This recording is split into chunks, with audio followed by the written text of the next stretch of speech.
Hello, আসসালামু আলাইকুম। আজকে আমি পাবদা মাছের ঝোল রান্না করব। এটার জন্য আমি একদম ফ্রেশ তাজা পাবদা মাছ নিয়েছি। প্রথমে মাছটাকে কেটে পরিষ্কার করে একটু সময়ের জন্য ম্যারিনেট করে রাখবো। কারণ পাবদা মাছ অনেকে অনেকভাবে রান্না করে। কেউ তেলে ভাজে আর কেউ তেলে ভাজা ছাড়াই রান্না করে। আজকে আমি তেলে না ভেজেই রান্না করব। সেটার জন্য আমি আগে একটু লবণ, মরিচ, হলুদ এগুলো মেখে নিলাম। আর হ্যাঁ, আমি সবসময় তেলে একটু হালকা ভাজা দিয়েই রান্না করি। কারণ এটা আমার অভ্যাস। এত বড় মাছ মনে হয় যে একটু না ভেজে রান্না করলে কেমন যেন হয়। আজকেই আমি ফার্স্ট টাইম আরকি। এরপরে আমি একটা কড়াইতে তেল দিয়ে দিব। তেলের ভেতরে গিয়ে আমি কাটা পেঁয়াজ দিব। আর আমার এই যে আমি কাটা পেঁয়াজটা দিলাম, এটাকে একটু ২ মিনিট নেড়ে চেড়ে নরম হয়ে আসা পর্যন্ত একটু জাল দিব। তারপরে দিব বাটা পেঁয়াজ। তারপরে দিব গিয়া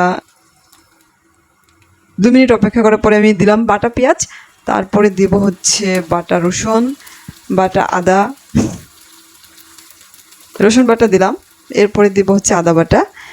এটাকে আমি ভালো করে নেড়ে চেড়ে কিছুক্ষণের জন্য গিয়া কষিয়ে নেব। আর হ্যাঁ, আমার রান্নাটা একেবারেই যারা আমার মতো ঢ্যাঁড়স ছিলেন, মানে আমিও একসময় রান্না ঢ্যাঁড়স ছিলাম, তো এখন আমি রান্নাবান্না পারি, তো তাদের জন্য। এরপরে গিয়া আমার একটু ভিডিও ডিলেট হয়ে গেছে, তো আমি হলুদ মানে পেঁয়াজ আদা রসুন কষানোর পরে আমি 1 চামচ হলুদের গুঁড়া, 1 চামচ মরিচের গুঁড়া, 1 চামচ লবণ দিয়ে ভালো করে কষিয়ে নিয়েছি। এ পর্যায়ে আমি মাছগুলো দিয়ে দিয়েছি। আর দিয়ে প্রথমেই একটু নাড়াচাড়া করে তারপরে আমি ঢেকে দেবো, কারণ এরপরে আর আমি এটা নাড়াচাড়া করতে পারবো না, কারণ পাবদা মাছ বেশি নাড়াচাড়া করা যায় না। তো কিছুক্ষণ গিয়া কষানোর পরে গিয়ে আমি ঝোল দিয়ে দিলাম। ঝোল দেওয়ার পরে আমি গিয়া জিরা বাটা দিয়েছি 1 চামচ।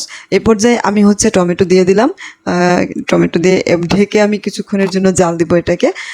আর এ পর্যায়ে আমি কাঁচামরিচ কেটে রাখা আছে সেটাকে দিয়ে দেব। আমি একটু তরকারিতে ঝাল বেশি খাই, সেটার জন্য একটু কাঁচামরিচ বেশি দিয়েছি। এটা আপনারা কে কীরকম খান সেটার উপরে ডিপেন্ড করে দিতে হবে। আর এ পর্যায়ে আমি ধনিয়া পাতা দিয়ে দিলাম। পাবদা মাছ যেভাবেই রান্না করবেন ভালো লাগবে। পাবদা মাছের অন্যরকম স্বাদ, এটা অনেক মজার একটা মাছ। আর পাবদা মাছ রান্না করতে খুব কম সময়ের মধ্যেই পাবদা মাছ রান্না করা হয়ে যায়। এই যে আমার রান্না প্রায় শেষের পথে। যে আমি এটা ঝোল ঝোল রান্না করব, সেটার জন্য এটার জন্য আসলে ফ্রাই প্যান হলে ভালো হতো।